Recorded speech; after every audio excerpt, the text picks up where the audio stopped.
ಪಾಂಡುರಂಗ, ನಾನು ಹಾಗೆ ಮಾತಾಡೋದ್ರಿಂದ ತಾತ ಅಪ್ಪನಿಗೆ ತುಂಬಾ ತೊಂದರೆ ಕೊಡ್ತಾರಾ? ಸಾಲ ತೀರ್ಸಿ ಅಂತ ಇನ್ನೂ ಜಾಸ್ತಿ ಹಿಂಸೆ ಕೊಡ್ತಾರಾ? ಹಾಗೇನಾಗೋದಿಲ್ಲ.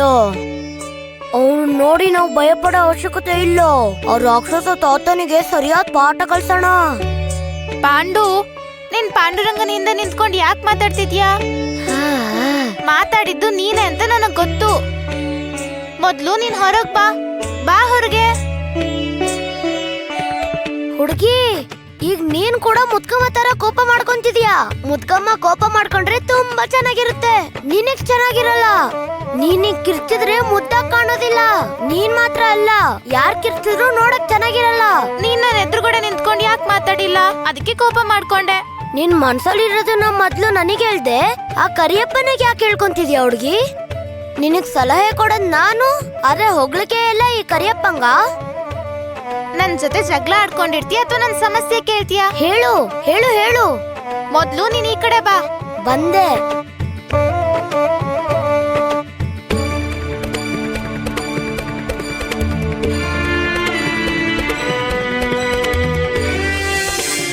ನಾವ್ ನಿಂಗೆ ಸಕ್ಕು ಯಜಮಾನ್ರು ಮನೆಗೆ ಹೋಗ್ಬಾರ್ದು ಅಂತ ತುಂಬಾ ಸಲ ಹೇಳಿದ್ವಿ. ಆದ್ರೆ ಆ ಯಜಮಾನ್ರು ಅವನೊಬ್ಬ ರಾಕ್ಷಸ. ನಿಮ್ಮಿಂದ ನಮ್ಮಪ್ಪ, ನಮ್ಮ ಅಜ್ಜಿ, ಅಮ್ಮ ಎಷ್ಟು ದುಃಖ ಪಡ್ತಿದ್ದಾರೆ ಗೊತ್ತಾ? ರಾಕ್ಷಸರು ನೀವು, ರಾಕ್ಷಸರು. ನೀನು ನಿನ್ ಬಾಯಿಗೆ ಬಂದ ಹಾಗೆ ಮಾತಾಡ್ದೆ. ಅದ್ರ ಪರಿಣಾಮ ನಾವ್ ಏನೇನ್ ಸಮಸ್ಯೆ ಎದುರಿಸ್ಬೇಕು ಅಂತ ಗೊತ್ತಿದ್ಯಾ ನಿನ್ಗೆ? ನೀನು ನೀನ್ ಇಷ್ಟ ಬಂದ ಹಾಗೆ ವರ್ತಿಸ್ತಿದ್ಯಾ. ಅದಕ್ಕೆ ಅಜ್ಜಿ ಕೋಪ ಮಾಡ್ಕೊಂಡಿದ್ದಾರೆ. ನನ್ನಿಂದ ಯಾರಿಗಾದ್ರೂ ತೊಂದರೆ ಆದ್ರೆ ನನಗಿಷ್ಟ ಆಗುತ್ತಾ? ಇಷ್ಟ ಆಗಲ್ಲ ಅಲ್ವಾ? ಸರಿ ಹೇಳು, ಈಗ ನಾನು ಏನ್ ಮಾಡ್ಲಿ? ಅಂದ್ರೆ ಈಗ ನಾವೇನು ಮಾಡಕ್ ಆಗಲ್ಲ ಹುಡ್ಗಿ. ಅಂದ್ರೆ ಅದು ನಡೆದೋಗಿದೆ ಅಲ್ವಾ. ಈಗ ಅದನ್ನ ಯಾರು ಬದಲಾಯಿಸಕ್ಕಾಗಲ್ಲ. ನಡೆದಿರೋದನ್ನ ಹೇಗ್ ಬದಲಾಯಿಸ್ತ್ಯಾ? ಒಂದ್ಸಲ ಮಾತಾಡಿದ್ರೆ ಹಿಂದೆ ತಗೊಳಕ್ಕಾಗಲ್ಲ. ಅತಿಯಾದ ಬುದ್ಧಿವಂತಿಕೆ ತೋರಿಸ್ಬೇಡ. ಈಗ ನಾನು ಏನ್ ಮಾಡ್ಬೇಕು ಹೇಳು. ಬುನಾದಿ ಮೇಲೆನೆ ನಾವೆಲ್ರೂ ಮನೆ ಕಟ್ಬೇಕು. ಸಾಲ ಇದೆ ಅಲ್ವಾ, ಅದನ್ನ ತೀರ್ಸೋದಿಕ್ಕೆ ಏನಾದ್ರೂ ಒಂದ್ ಮಾಡ್ಬೇಕು. ನಾನೇನ್ ಮಾಡ್ಬಲ್ಲೆ? ಹಾ, ಅದು ನಿಜಾನೇ. ನೀನೇನೋ ಚಿಕ್ಕ ಹುಡುಗಿ. ಮತ್ ನೀನ್ ದೊಡ್ಡ ಹುಡ್ಗ ಅಲ್ವಾ? ಹಾಗೇನಲ್ಲ. ಅಂದ್ರೆ ನಾವಿಬ್ರು ಸೇರಿ ಒಂದ್ ಉಪಾಯ ಯೋಚಿಸ್ಬೇಕು.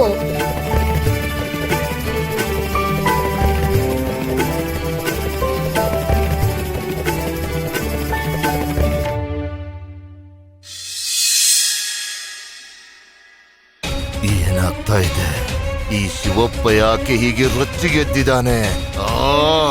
ಯಜಮಾನ್ರೆ, ಊರ್ನವ್ರಿಗೆಲ್ಲ ವಿಷಯ ಗೊತ್ತಾಗಿದೆ.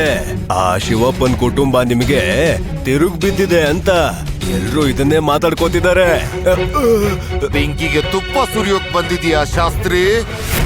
ಬಾಯಿ ಮುಚ್ಕೊಂಡಿರ್ಬೇಕು. ಇಲ್ಲ ಅಂದ್ರೆ ಸಾಯಿಸ್ತೀನಿ.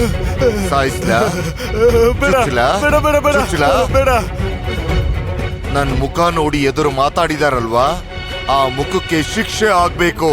ಕೆನ್ನೆಗ್ ಬಾರಿಸ್ಕೊಳ್ಳಿ. ಇದು ಸಾಕಾಗೋದಿಲ್ಲ ಶಾಸ್ತ್ರಿ. ಏಯ್ ದೊಂಡು, ನಿನ್ ದೇಹ ಶಕ್ತಿನ ಶಾಸ್ತ್ರಿಗಳಿಗೆ ತೋರ್ಸು. ಸಿದ್ಧನಾ? ಬೇಡ, ನಾನೇ ಕಪಾಳ ಕೊಡ್ಕೋತೀನಿ. ನನ್ನ ಬಿಟ್ಬಿಡಿ.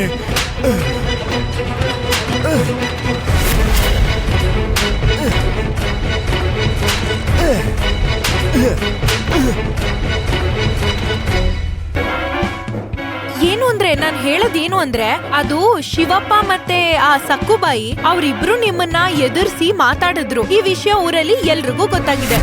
ಅಂದ್ರೆ ಗೊತ್ತಾಗಿದೆ ಅಂತ ನಾವು ಅನ್ಕೊಳ್ಳೋಣ. ಮತ್ತೆ ನಾನ್ ಹೇಳೋದನ್ನ ಸ್ವಲ್ಪ ಕೇಳಿ. ನಾನು ನಿಮ್ಗೆ ಏನ್ ಹೇಳೋಕ್ ಬಂದೆ ಅಂದ್ರೆ, ಅದು ಆ ಹುಡುಗಿ ತುಂಬಾ ಬುದ್ಧಿವಂತೆ. ನಿಮ್ಗೆ ಅನ್ಬಾರ್ದ್ ಮಾತ್ ಅಂದಿದ್ದಾಳೆ. ಅಂತ ಹುಡುಗಿ ಮನೆಗೆ ಸೊಸೆಯಾಗಿ ಯಾಕೆ ಬರ್ಬೇಕು ಹೇಳಿ? ಸರಿ, ಮೊದ್ಲು ನನಗಿದನ್ ಹೇಳಿ, ನೀವು 4ನೇ ಮದ್ವೆ ಆಗ್ಬೇಕು ಅನ್ಕೊಂಡಿದ್ದೀರಾ?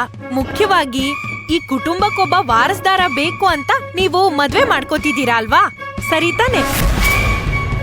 ಅದಕ್ಕೆ ಆ ಕೊಬ್ಬಿನ ಹುಡುಗಿ ಸಕ್ಕುಬಾಯಿ ಯಾಕೆ? ಆ ಸಕ್ಕು ಅಲ್ಲೇ ಬಿದ್ದಿರ್ಲಿ, ಬಿಟ್ಟಾಕಿ. ಏನು ಅಂದ್ರೆ, ನಾನು ಅವಳಿಗಿಂತ ದೊಡ್ಡ ಸಂಬಂಧ ಹುಡುಕಿ ಮದ್ವೆ ಮಾಡ್ತೀನಿ. ನಾನೇ ಮುಂದೆ ನಿಂತು ನಿಮ್ 4ನೇ ಮದ್ವೆ ಮಾಡಿಸ್ತೀನಿ. ಆ ದರಿದ್ರ ಸಂಬಂಧನ ಬಿಟ್ಬಿಡಿ ನೀವು. ಏನೇ ಮಾಟಗಾತಿ, ಈ ಹುಚ್ಚು ಮಾತುಗಳನ್ನ ನಿಲ್ಸು. ಗೋದಾವರಿಗಾಗಿರೋ ಗತಿನೇ ನಿನಗೂ ಆಗುತ್ತೆ. ನೀನ್ ಹೀಗೆ ಹುಚ್ಚುಚ್ಚಾಗಾಡಿ ನನಗೆ ಕೋಪ ಬರೋ ಹಾಗೆ ಮಾಡ್ಬೇಡ. ನಾನ್ ಸಕ್ಕುನ ಮದ್ವೆ ಮಾಡ್ಕೋತೀನಿ. ಎಷ್ಟೇ ಕಷ್ಟ ಆದ್ರೂ ಸರಿ, ನನಗೂ ಸಕ್ಕುಗೂ ಮದ್ವೆ ಆಗುತ್ತೆ ಕಾವೇರಿ.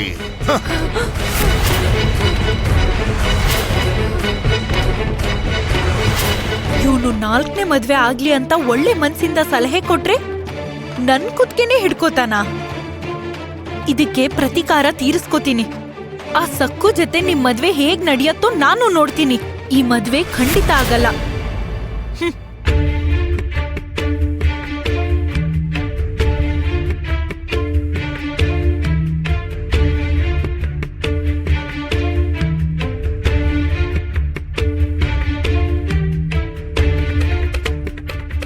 ಅಮ್ಮ,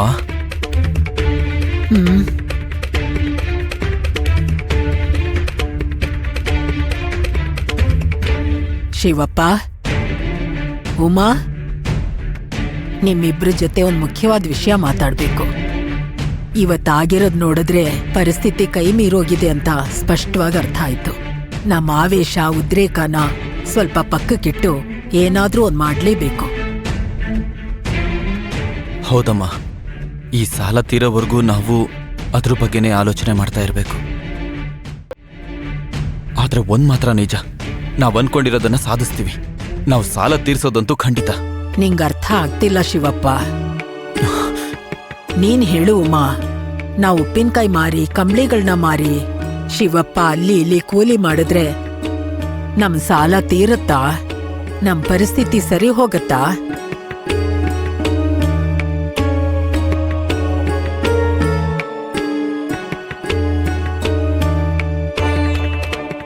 ಇಲ್ಲ, ನಮ್ ಕಷ್ಟಗಳು ತೀರೋದಿಲ್ಲ. ಇದು ನಮ್ಮೂವರಿಗೂ ಗೊತ್ತು.